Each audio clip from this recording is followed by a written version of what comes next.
အားလုံးပဲမင်္ဂလာပါကျွန်တော်ကတော့ CAG ကွန်ပျူတာမှာကိုရစာဖြစ်ပါတယ်ဒီနေ့ Photoshop ရဲ့ Type 2 ကြောင်းလေ့လာကြည့်ပါမယ် Type 2ကိုစာရိုက်တဲ့အခါမှာအများဆုံးအသုံးပြုပါတယ်ဒီနေရာလေးကတော့ Type 2မျိုးစာယူရမယ့်နေရာလေးဖြစ်ပါတယ်ယခုသုံးမဲ့ Photoshop version ကတော့ Photoshop CC 2019ဖြစ်ပါတယ်ဒီမှာ Type 2ကို mouse နဲ့ဖိထားလိုက်ပြီဆိုလို့ရှိရင် Type ရိုက်နိုင်တယ်စာရိုက်နိုင်တယ်ဒီ tools နှစ်မျိုးထွက်လာပါတယ်တစ်ခုကတော့ horizontal Type 2နဲ့နောက်တစ်ခုက vertical Type 2ဖြစ်ပါတယ်horizontal type 2ကတော့ဒီစာရိုက်တဲ့အခါမှာစာသားတွေကိုသူကဘေးတိုက်အနေထားနဲ့စာရိုက်လို့ရအောင်လုပ်ပေးပါတယ်ဒီ vertical type 2ကတော့စာသားတွေရိုက်တဲ့စာရိုက်တဲ့အခါမှာတောင်လိုက်အနေထားနဲ့စာတွေရိုက်နိုင်အောင်ဖန်တီးပေးမှာဖြစ်ပါတယ်ဒါကိုသုံးမဲ့ပုံမူတည်ပြီးတော့ဒီ type 2နှစ်မျိုးကိုရွေးချယ်အသုံးပြုနိုင်ပါတယ်အဲ့တော့ type 2ကိုသုံးပြီးစာရိုက်တော့မယ်ဆိုလို့ရှိရင်အရင်ဆုံးကိုရဲ့ဒီ type အမျိုးအစားကိုရင်ရွေးမယ်ပြီးလို့ရှိရင်ကိုစာရိုက်မဲ့နေရာမှာ one click တစ်ချက်နေပြီးတော့စာရိုက်လို့ရပါပြီစာရိုက်ပြီးသွားပြီဆိုလို့ရှိရင်တော့ enter မနှိပ်ရပါဘူးအကယ်၍ enter နှိပ်လိုက်ရင်စာဟာနောက်တစ်ကြောင်းရောက်သွားပြီးတော့ယခုလိုမျိုးဒါနောက်ထပ်တစ်ကြောင်းရိုက်မယ်လို့ဆက်ကနားလည်သွားပါတယ်ဒါကြောင့်မလို့ဒီစာကိုရိုက်တော့မှသုံးတော့မှသိကြပြီဒီစာကိုအသုံးပြုတော့မှဖြစ်တဲ့အတွက်ကျွန်တော်တို့ကဒီအမှန်ချစ်လေးကိုနှိပ်ရပါမယ်ဒီမှာရှိတဲ့အမှန်ချစ်ကိုနှိပ်မယ်အကယ်မသုံးတော့ဘူးဆိုရင်တော့ cancel ဒီ cancel button နှိပ်လည်းရပါတယ်comment button ကိုမနှိပ်ချင်ဘူးဒီအမှန်ချစ်လေးကိုမနှိပ်ချင်ဘူးဆိုရင်တော့ဒီ keyboard မှာရှိတဲ့ enter key ကို control နဲ့တွဲပြီးတော့နှိပ်ရင်လည်းဒါ apply ဖြစ်ပါတယ်အကယ်၍များတစ်ခါတလေကိုကဒီအမှန်ချစ်လက်မနှိပ်ချင်ဘူး keyboard က enter လက်နှိပ်ရခက်ခဲနေတယ်ဆိုလို့ရှိရင်တော့ဒီ move to ကိုရွေးလိုက်ရင်လည်းဒါစာ automatic apply ဒါ apply ဖြစ်ပါတယ်ဆိုတော့ဒီလိုစာရိုက်လိုက်ပြီဆိုတာနဲ့ layer panel မှာဒီ layer တွေဟာ automatic create လုပ်ပါတယ်ဒီ layer တစ်ခုချင်းစီလိုက်ပြီးဖန်တီးနေစရာမလိုပါဘူး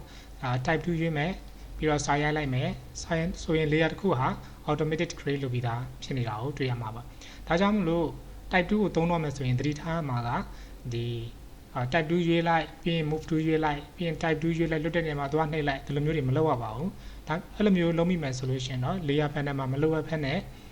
layer တွေဖောင်းပွားလာမယ် layer တွေများလာတာကိုတွေ့ရမှာပါဒီ layer တွေကဒီတော့သုံးလို့လည်းမရဘဲနဲ့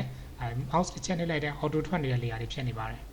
ဒီမှာဆိုရင် click နှိပ်တိုင်း layer တစ်ခုထွက်နေမလို့ပဲနဲ့ဒီ layer တွေဟာ layer panel ထဲမှာရှုပ်ထွေးလာပါတယ်ဒါကြောင့်မလို့ကောင်းတာက select ဖြောင်းမယ်လွတ်တဲ့နေရာမှာတစ်ချက်နှိပ်မယ်ဆိုရင် type 2နဲ့မနှိပ်ပါနဲ့move to ရေးပါသို့မဟုတ်တခြား2တစ်ခုရေးပြီးမှနှိပ်ပါဒါဆိုလို့ရှိရင်တော့ layer create မဖြစ်ပါဘူးဆိုလိုချင်တာကစာရိုက်မယ်ဆိုရင်တော့ layer တစ်ခုဟာ automatic create ဖြစ်ပါလိမ့်မယ်ယခုပုံလေးတစ်ခုဖွင့်ပြီးတော့စာရိုက်ကြည့်ပါမယ်ဒီမှာ open လုပ်လိုက်ပါမယ်ဒီပုံလေးဖွင့်လိုက်ပါမယ်ဆိုတော့ဒါဟာ JPEG ပုံလေးတစ်ပုံဖြစ်ပါတယ်ဒီပုံမှာကျွန်တော်စာလေးရိုက်ကြည့်ပါမယ်ဆိုတော့စာရိုက်တော့မယ်ဆိုလို့ရှိရင် type 2ရေးမယ်ပြီးလို့ရှိရင်ကိုသုံးမယ်ဒီ font မျိုးစားတွေကိုဒီမှာ character palette မှာရွေးရမှာပါရိုက်ပြီးတော့မှပြန်ပြင်ခြင်းလည်းရပါတယ်ယခုတော့အဆင်ပြေတဲ့ font size ရွေးပြီးတော့ဒီမှာစာလေးတစ်ကြောင်းရိုက်ကြည့်ပါမယ်စာကို blue ocean blue ocean ရိုက်ပါမယ် blue ocean lady လို့ရေးလိုက်ပါမယ်ဆိုတော့ဒီစာရိုက်ပြီးတော့မှဒီစာကိုfont အမျိုးအစားပြင်ချင်တယ်ဆိုရင်ဒီနေရာမှာ font မျိုးစားတွေရွေးလို့ရပါတယ်ကျွန်တော်ကတော့ဒီ century Gothic ရွေးလိုက်ပါမယ် font size ကို48ဒါကတော့ font မျိုးစားပြင်ခြင်း font size ကိုသုံးနိုင်ပါတယ်ဒီနေရာမှာတော့ဘိုးစာလေးနဲ့ပို့ထူအောင်ဘိုးကိုသုံးပါတယ်အများဖြင့်ဘိုးကိုတချို့ကမဲတယ်လို့ထင်ပါတယ်တကယ်တော့မဲတာမဟုတ်ပါဘူးဘိုးဆိုတာပို့ထူသွားအောင်လုပ်တာပါအကယ်၍စလုံးကအပြာကြီးဖြစ်နေမယ်ဆိုရင်မဲမှာမဟုတ်ပါဘူးအပြာအထူအပြာပို့ထင်းတဲ့အပြာဖြစ်လာမှာပါဒါကြောင့်ဘိုးဟာပို့ပြီးတော့အယောင်ထင်းသွားအောင်ပို့ပြီးထူသွားအောင်လုပ်တာပါ italic ကတော့စောင်းတာပါဆိုတော့ဒီနေရာမှာတော့ italic မသုံးဘိုးပဲသုံးပါမယ်font size 48ထားပါမယ်ဒါကတော့ leading ဖြစ်ပါတယ် leading ကတော့စာကြောင်းတစ်ကြောင်းအကွာဝေးဖြစ်ပါတယ်ဒီတရားလေးမှာစာကြောင်းအကွာဝေးတွေရွေးနိုင်ပါတယ်စာကြောင်းတစ်ကြောင်းနဲ့ဆိုရင်တော့ဘယ်လောက်ပဲ leading ထားတာဘာမှထူမှာမဟုတ်ပါဘူးအနည်းဆုံးစာကြောင်း2ကြောင်းရှိရင်တော့ဒီကနေစပြီးတော့သုံးနိုင်ပါပြီနော်စာကြောင်း2ကြောင်းလောက်ရှိပြီဆိုရင်တော့ကြိုက်တဲ့တန်ဖိုးတွေရိုက်ထည့်ပြီးတော့စာကြောင်းတွေချဲခြင်း leading ကိုသုံးပါတယ်ဒါကတော့ဒီ text position metric ဖြစ်ပါတယ်သူကကြတော့တခါတလေကျွန်တော်တို့ရိုက်လိုက်တဲ့စာတွေမှာဥပမာ A ရယ် V ရယ်ဒီညမှာကျွန်တော်တို့ဟာ metric ရွေးထားမယ်ဆိုလို့ရှိရင်သူဟာ text ဒီ A ရယ် V ရယ်ကြားထဲမှာသူ့ area နဲ့အတိအကျနေရာယူထားပါတယ်သူတို့ကရောထွေးမသွားပါဘူးအကယ်၍မြန်ဒီနေရာမှာကျွန်တော်တို့က metric မြေပဲ optical ရွေးလိုက်ပါမယ်ဆိုရင် optical ရွေးလိုက်မယ်ဆိုလို့ရှိရင်တော့ဒီ v ဟာ a တော့အနေငယ်ဝင်သွားတာတွေ့ရမှာပါဒီမှာဆိုတော့အနေငယ်ပြန်ထွက်သွားပါတယ်ဆိုတော့တခါတလေတော့ဒီ form တွေကိုဒီဘက်ထဲကိုသွားပြီးပါစေခြင်းနဲ့ရောနေစေခြင်းနဲ့ဆိုလို့ရှိရင်ဒီ optical ကိုသုံးလို့လည်းရပါတယ်ဒါကတော့ form တွေပို့ပြီးတော့ကြည်ကြည်လက်လက်နဲ့စလုံးပို့လှအောင်ဒီနေရာဒီမှာအသုံးပြုပါတယ်ပုံမှန်အားဖြင့်ကတော့0ပဲထားပါတယ်ဒါကတော့ metric ပုံစံပုံမှန်နေတာဖြစ်ပါတယ်ဒီနေရာမှာလည်းကျွန်တော် AV ပို့တာလေးလေးအောင်မလို့ပါဘူးဒါဖြတ်ပလိုက်ပါမယ်ခုနကဒီ blue ocean ပြန်သွားကြည့်ပါမယ်blue ocean မှာဒါfont size 48 leading က auto ဒီနေရာမှာကျွန်တော်တို့0ထားပါမယ်ဒီဟာလေးဆို tracking ဖြစ်ပါတယ် tracking ဆိုတာစလုံးတစ်လုံးကြားကိုဖြစ်ပါတယ်Photoshop တခြား software တွေမှာဆိုရင်တော့ဒါ tracking လို့ခေါ်ပါတယ် tracking ဆိုတာစလုံးတစ်လုံးကြားဟောဒီ tracking တန်ဖိုးများသွားလေစာသားတွေကကျဲသွားလေဖြစ်ပါတယ်ဒါကြောင့်ဒီနေရာလေးမှာ0ဒါကတော့ skill ဖြစ်ပါတယ် skill ဆိုတာကတော့ဒီစလုံးရဲ့အကြီးသေးအပေါ် height ဘေးတိုင်းအကြီးသေးပေါ်အကြီးသေးဒါလေးပြင်ကျင်သုံးပါတယ်ဒါတော့ high scale ဖြစ်ပါတယ်အဲ့တော့ vertical scale ပါ vertical scale ကိုကျွန်တော်200ထားကြည့်ပါမယ်စလုံးရပေါ်အောက်ရှိဖြစ်သွားပါတယ်100ပြန်ထားပါမယ်ဒါတော့ horizontal scale ဖြစ်ပါတယ်ရေပြင်ကြီးအနေထားမှာကြီးသေးပြင်ကျင်သုံးပါတယ်ဒီမှာ200ထားကြည့်ပါမယ်ဘေးတိုင်းအနေထားကြီးတော့တွေ့ရမှာပါဒါတွေတော့100ပဲထားပါမယ်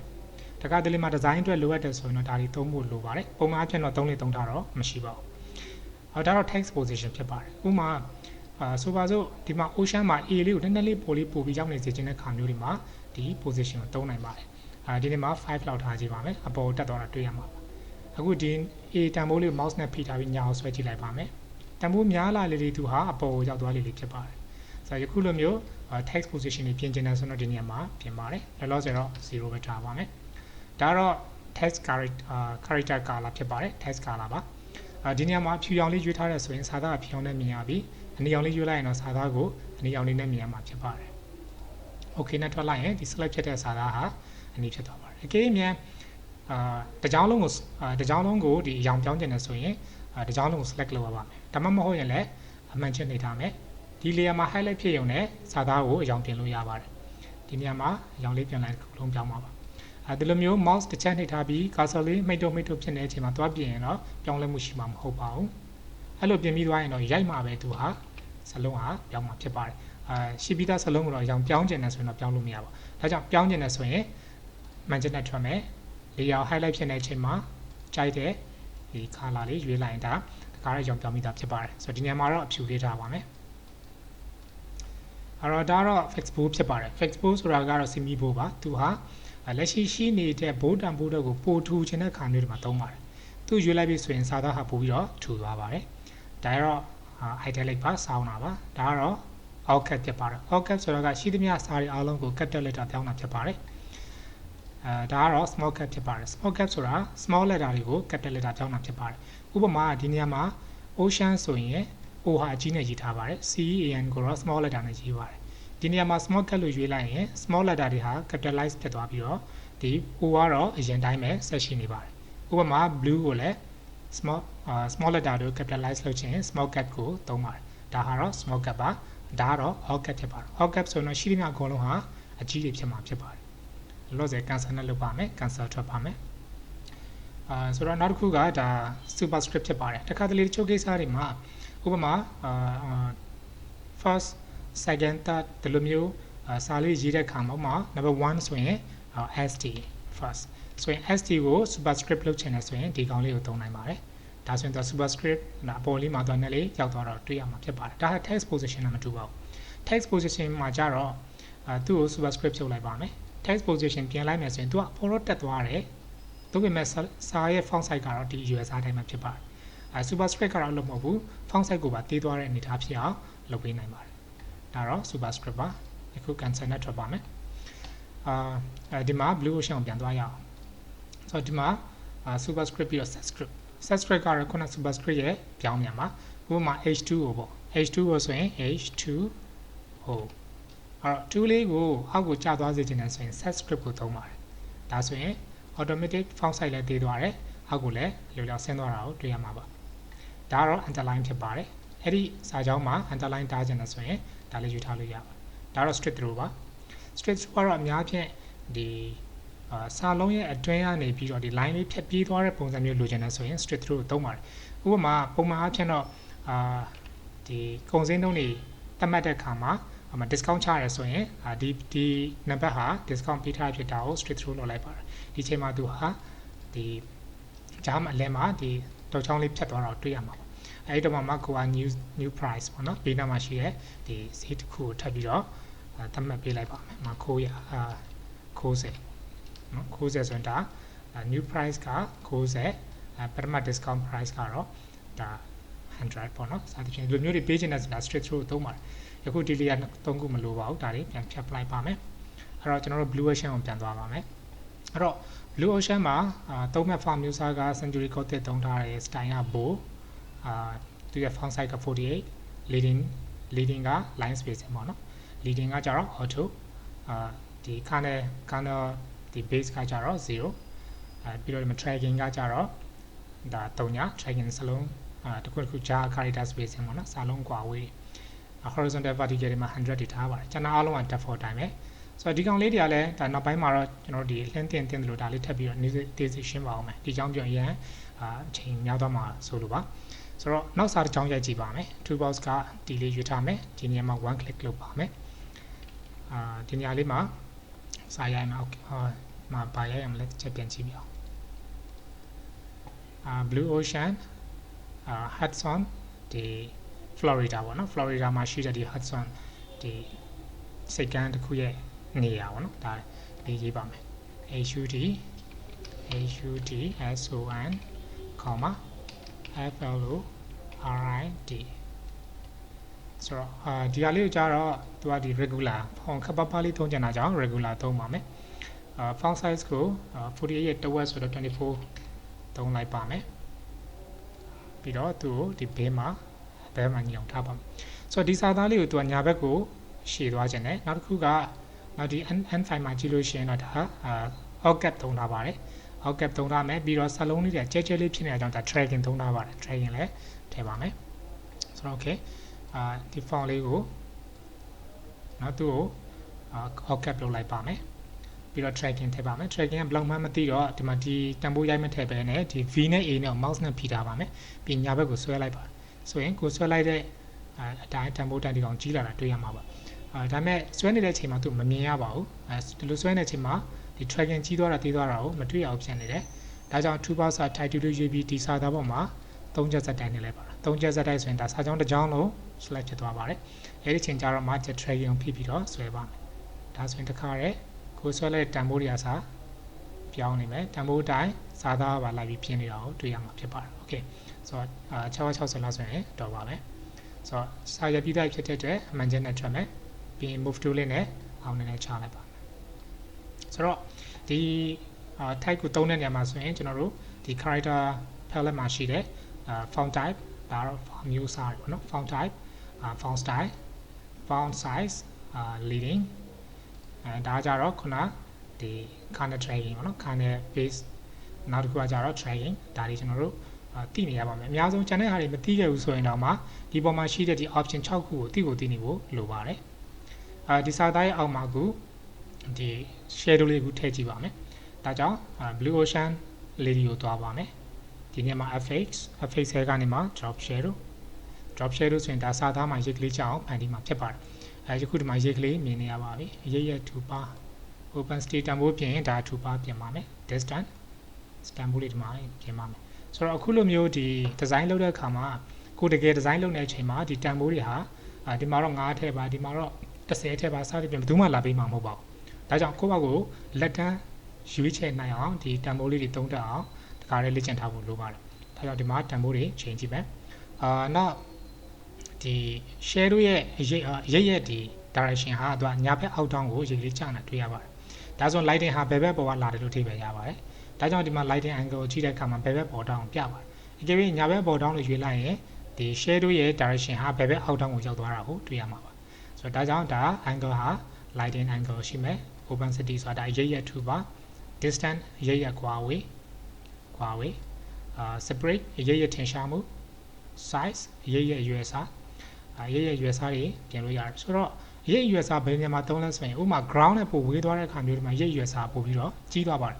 ဥပမာလေရင်ပြန်တစ်စီးရဲ့ရိပ်ဟာမြေပြင်ပေါ်မှာကျတဲ့အခါမှာလေရင်ပြန်ရဲ့ရွယ်စာတဲ့ပို့ပြီးကြီးပါတယ်သို့ပေမဲ့ဒီမော်တော်ကားတစ်စီးရဲ့ရိပ်ဟာမြေကြီးပေါ်မှာမြင်ရတဲ့အခါမှာသူကမြေကြီးနဲ့ပို့နီးတဲ့အတွက်ကားရဲ့ရွယ်စာအတိုင်းပဲရိပ်ဟာရှိနေပါတယ်ဒါကြောင့် ground နဲ့ဝေးသွားလေလေရိပ်ဟာပို့ပြီးကြီးသွားမယ်ပြီးတော့ပို့ပြီးတော့ပါလာသွားပါတယ် ground နဲ့နီးလာလေလေရိပ်ဟာပို့ပြီးတော့ထင်ရှားလာလေလေပို့ပြီးတော့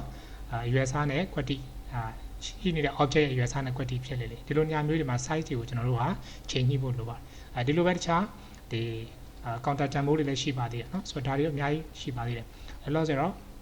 open state ပြင်မယ် distance precise ဒါလေးပြင်ပြီး okay ဒါဆိုရင်ဒီ text layer မှာသူကရိပ်ကလေး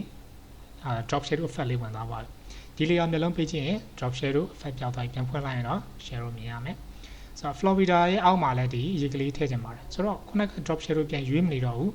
keyboard ကနေ order ဖိထားပြီးဒီ effect ဆိုတဲ့စာလေးမှာပြီးတော့ဒီ Hudson Florida မှာသွားတင်လိုက်ပါဒါဆိုရင်တော့ဒါရိပ်ကလေးမှာလည်းစာသားမှာလည်းရိပ်ကလေးကြာတော့တွေ့ရမှာပါဆိုတော့ခုန end ပုံမှာပြန်ကြည့်ရင်ကျွန်တော်ဒီ copyright add cag ဆိုတာလေးရေးပါမယ်ဆိုတော့2box ဆို type 2လေးယူပါမယ်သူ့မှာသုံးထားတဲ့ font ဟာဒီဘက်မှာသုံးထားတဲ့ century code နဲ့မတူပါဘူးသူက net လေးfont မျိုးစားလေးမတူဘူးပေါ့နော်ဆိုတော့အဲ့ဒါလေးပြင်ပါမယ်ဆိုတော့ဒီနေရာမှာခုနကကျွန်တော်တို့စာရိုက်တဲ့အခါမှာ one click လုပ်ပြီးတော့စာရိုက်ပါတယ်ဒါကတော့စာရိုက်ရင်ရိုက်တဲ့လောက်အများကြီးဒီဘက်ကိုထွက်သွားပါတယ်ဆိုတော့စာရိုက်တဲ့အခါမှာအခုလိုမျိုး one click လုပ်ပြီးရိုက်ရတာမျိုးရှိတယ်လို့ဒီလိုမျိုး drag လုပ်ပြီးတော့မှရိုက်ရတာမျိုးလည်းရှိပါတယ်ဒီလိုမျိုး drag လုပ်ပြီးရိုက်တဲ့အခါမှာထူးခြားလဲဆိုရင်သူဟာဒီ text frame အနေနဲ့ရိုက်တာဖြစ်တဲ့အတွက်ကျွန်တော်တို့ paragraph မှာသူဟာဒီ justify တွေ full justify တွေဒါတွေသုံးလို့ရပါတယ်အကယ်၍မြန်ဒီခုဒါ cancel လုပ်ပါမယ် cancel လုပ်ချင် escape နှိပ်လိုက်တာပါအကယ်၍မြန် one click နှိပ်ပြီးရိုက်တယ်ဆိုရင်ဒီ justify တွေသုံးလို့မရပါဘူး full justify တွေ left right alignment center alignment တွေဒါတွေဆက်က auto မလုပ်ပေးနိုင်ဘူးမိမိဘာသာ adjust လုပ်မှာဖြစ်တယ်အကယ်၍မြန် paragraph နဲ့ရိုက်လိုက်တယ်ဆိုလို့ရှိရင်တော့ဒါတွေအကုန်လုံးသုံးလို့ရမှာဖြစ်ပါတယ်ဆိုတော့ဒီနေရာမှာတော့ကျွန်တော် one click လုပ်လဲရတယ် paragraph နဲ့ရိုက်ချင်လို့ text frame လုပ်လဲရပါတယ်ဆိုတော့လိုပဲဖြစ်ဖြစ် anyway စာတစ်ကြောင်းရိုက်လိုက်ပါမယ် copyright@cag okay ဆိုတော့ font size လေးပြင်ပါမယ်ဆိုတော့စာရိုက်ပြီးသွားတဲ့အခါမှာဒီ copyright layout highlight ဖြစ်တဲ့အချိန်မှာ font size ကို15လောက်ထားကြည့်ပါမယ်နေပါတယ်20 okay ဆိုတော့ font အမျိုးအစားပြင်ပါမယ်ဒီ font လေးယူလိုက်ပါမယ် font color ပြင်ပါမယ်ဒီညမှာ color ခွက်လေးတစ်ချက်နေပြီးတော့မိမိကြိုက်တဲ့အရောင်လေးတစ်ခုကျွန်တော်တို့ဒီအရောင်လေးယူလိုက်ပါမယ်ဆိုတော့ဒီစာသားမှာတော့အရေးလေးသွားထည့်စရာမလိုတော့ပါဒါဆိုရင်ကျွန်တော်တို့ခုနကကြည့်ခဲ့တဲ့ဒီ hand file မှာရှိတဲ့ဒီပုံစံနဲ့ဒီ star file မှာကျွန်တော်ရေးထားတဲ့ style နဲ့တူသွားပါပြီဆိုတော့အဓိကကတော့ type 2ကိုသုံးတဲ့အခါမှာ character palette နဲ့ရှင်းပြီးသုံးပါမယ်အကယ်၍ကိုယ့်ရဲ့ set မှာ character palette မရှိခဲ့ရင် window တွေက character ကိုခေါ်လိုက်ရင်ဒါ character palette ရလာမှာပါနောက်တစ်နည်းက type 2ကိုရေးထားတဲ့အခါမှာဒီမှာ show character panel ကိုနှိပ်လိုက်ရင်လည်းဒါလေး character palette ကိုရရှိမှာဖြစ်ပါတယ်ဆိုတော့ဒီ character palette ကတော့ဒါ default ဒီစာရေးတော့မယ်ဆိုရင်ဒါအမြဲတမ်းဖွင့်ထားရမယ်ဘန်တော့တစ်ခုဖြစ်ပါတယ်အားလုံးပဲပြန်ပြီးလေ့ကျင့်ကြည့်ပါအခုဒီ text ရိုက်တာဒီ text စာသားတွေကိုသုံးပြီးတော့လည်း design ဖန်တီးတဲ့ typography design လိုမျိုးတွေလည်းနောက်ပိုင်းမှာအချိန်ရရင်ရတယ်လို့အလင်းတင်တယ်လို့ channel ကိုငှားပြသွားပါမယ်အားလုံးပဲ